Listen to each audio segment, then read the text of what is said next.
Hello everyone, welcome back to my channel. So if you're new here, hello, my name is Ananya, and so today's video is actually has been requested by one of my subscribers, Sunil Dixit. So thank you, Sunil. Hi, how are you? And he wanted me to talk about my life, I guess, as a South Asian woman now, but I'll start from of course, when I was a young girl until now. And so yeah, my last video actually, I had said I'd kind of done like a fun video, so it was just like me doing my brother's makeup, and I said I was gonna upload one where I do my brother's makeup, so I did do that, but it wasn't as entertaining because I was like very focused on doing his makeup, so I didn't want to like bore y'all to tears, so I just decided not to upload that one, but just kind of go back to my original videos. And also, I know with all of this coronavirus scare going on, I hope all of you are staying safe and taking all the precautions you need to take and, taking care of yourselves, your loved ones, your neighbors, everyone. I know this can be a very scary time. And, of course, as much as we should look out for ourselves and keep ourselves healthy, we have to realize that we are all in this together. And we should also help each other as much as we can, of course, while not putting ourselves at risk. So please take care of yourselves, please take care of those around you, and we'll get through this. Don't worry. All right. So going into the video, I just want to put out a disclaimer. This is my personal experience as a South Asian / Indian woman. So this isn't going to be generalized, obviously, to every woman that is South Asian out there. And this is just my experience. And if I'm looking down, it's because, again, we have our classic notes that I'm just going to be looking at and just, so I can stay on track and not completely ramble. All right, so I'm going to start, of course, as when I was a girl / teenager. So my parents immigrated here from Bombay / Mumbai when I was about 6 months old, and they were originally from a state in India called Odisha, and I was born there as well in a town called Badambari in Odisha. So according to my parents, once I had learned how to talk and crawl and walk and stuff like that, I basically started, I really loved singing and I loved dancing and just, little typical things that 1 or 2 year olds do, just jumping around the house or singing around the house. So my mother is classically trained in classical Hindustani style of singing, and my father also always loved singing, and he also loved watching theater actors who would come to his village and they would perform, and actually that was one of his dream jobs, to be a theater actor. So I come from a very artistic family, very arts-loving family, and that's always kind of been the culture that I've been surrounded by. So I had my first real dance performance when I was 4 years old. It was for like a community function. And through that is actually how I met my dance teacher. So the first year I was just dancing, and then I came back the next year. I performed again, and my dance teacher, she was in the crowd, and she saw me, and she's like, I'm starting a dance school, and she actually approached my parents, and she was like, if your daughter is interested in learning, she should come along and learn. So I started learning from her since I was 5 years old, and I learned from her for about 3 years. And then my family and I moved, and we were living in Michigan at the time, and we've actually lived in Michigan for most of our lives. And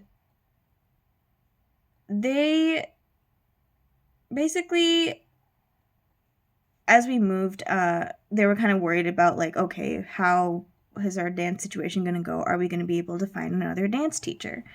And they did, though. So in our new town, it took a while, but we found another dance teacher, and she wasn't exactly in our town, but she lived like half an hour away. So my parents were like, that's not terrible distance to drive to continue our daughter's dance education.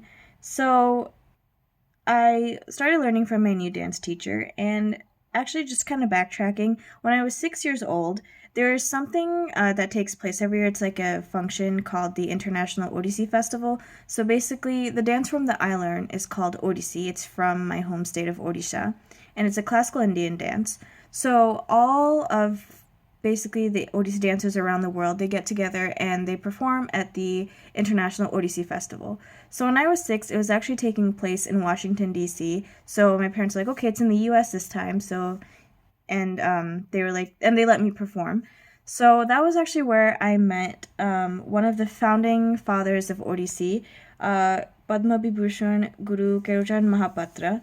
And he basically, after my performance and after everyone was done, I got to meet him, and he basically, gave me the wise words of wisdom of, keep dancing, keep working hard.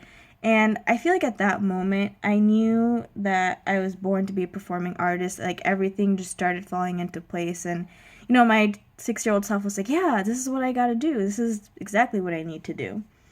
So after I moved and I started learning from a new dance teacher, through her, I also met another dance teacher who he would travel from India to the US sometimes and he would do like workshops and teach. So through her, I met him, and actually, whenever I would go back and visit my extended family in India, I would also learn from him. So during this time, as well as I was going through elementary school and middle school, I started participating in a lot of dance competitions. And so my life pretty much just revolved around school and dance. I'd go to school, I'd come home, I'd do my homework, I'd practice dance. My parents, would look for the dance competitions, and that was just a continuing cycle. And of course, like during this time related to school, I feel like most people probably know this, but there's always this stereotype of Indians being really good at math and science and things like that. And my father is basically, he's the epitome of a math genius. He's amazing at math. And my mother, on the other spectrum, is an epitome of being a science genius. So, as expected, maybe like, people were like, oh yeah, their daughter's gonna be like great at both of those too. And while I was never like a horrible student in school, I got good grades, I maintained my GPA and everything, I wasn't at a level, I guess, as what like Indians were expected to be at. And so I was just average. And in order to like get to that like so-called genius level, I had to work very, very hard. Much harder than my other South Asian peers. So during this time, in like middle school, high school, I started to become very isolated because, like I said, my life revolved around school and dance. And basically, the kids in my community didn't really talk to me a lot. I felt like they couldn't relate to me. And some said that I was trying to be the center of attention through going to all these dance competitions and things like that. And that wasn't like my goal at all with all these. I just genuinely, dance was my passion. Dance still is my passion. It's what I live for. And it's what gives me life. So to hear all that from my peers, it was really disheartening. But, I think I just delved even deeper into dancing because of that, because, it was my escape. It was my escape from everyone's isolation, from my isolation, from everyone's comments, and I was just like, dance is my only saving grace, and that's all I have to really get me going or keep me going. And it was basically my sanctuary from reality. As dramatic as that sounds, that's pretty much what it was, and sometimes still is. And this basically continued until high school. And so I got accepted into college. And in college, I was always very studious, but I was like extra studious in college because I feel like I had a point to prove. So, with the whole concept of, you know, being above average in math and science and things like that, I felt like I had to continue to prove myself, to my parents, to the community, to society. And my parents never like pressured me into doing anything contrary to popular South Asian parent, like, I think most people think, oh, South Asian parents always like force their children to like do this or do that. And they were always very supportive of what I did. But at the same time, I felt like I had a point to prove to them, to be like, oh, well, your daughter is above average. And even though they never like said that to me, they never made me feel inferior in any way. I feel like that was just something that I felt that I had to prove. And so a lot of my decisions in college, and basically like throughout, I would say throughout middle school till the beginning of college, were based on fear. Fear of looking like a failure, fear of, disappointing my parents, fear of just like, just having people say that, oh wow, look how she turned out. Like, just those kinds of fears. And as I entered my sophomore year of college, I started to feel very lost.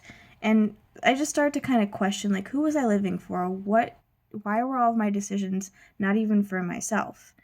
And I felt like I was being a hypocrite and always lying to people, telling them that I was fine. Because a lot of times my friends or people I knew would come to me for advice, if something was bothering them or life situations were bothering them. And they always came to me because they felt like, I would listen to them and I would give them the best advice that I could. And while sometimes they would feel good after that, I would give them the advice, but I was giving them advice that I should have been following for myself, but never did. And so I started to feel like such a hypocrite. And I was like, I'm just letting unnecessary fear hold me back from so many things. And so it's still a work in progress, but basically throughout college, I started questioning these things. And as college ended, I started to realize that, I need to live I need to live based off of how I feel like I'll succeed in life or what gives me happiness in life. And today I've basically started taking steps to actually follow my own advice.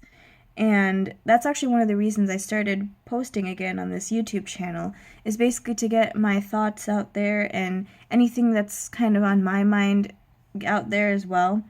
And hopefully to help others who feel like they're in a similar situation and feel like, they can't talk to anyone or no one's going to listen to them.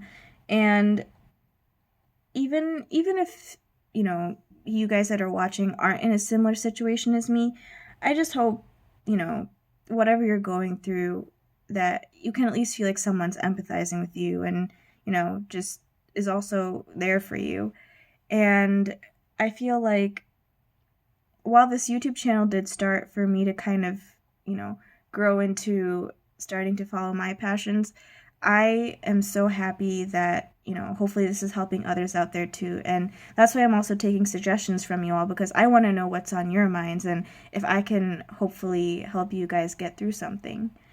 And I just want to thank you all for being there for me as well, because it's nice to know that even though I don't see you all in person, it's very comforting to know that I also have someone to talk to, even though I'm literally talking to myself right now.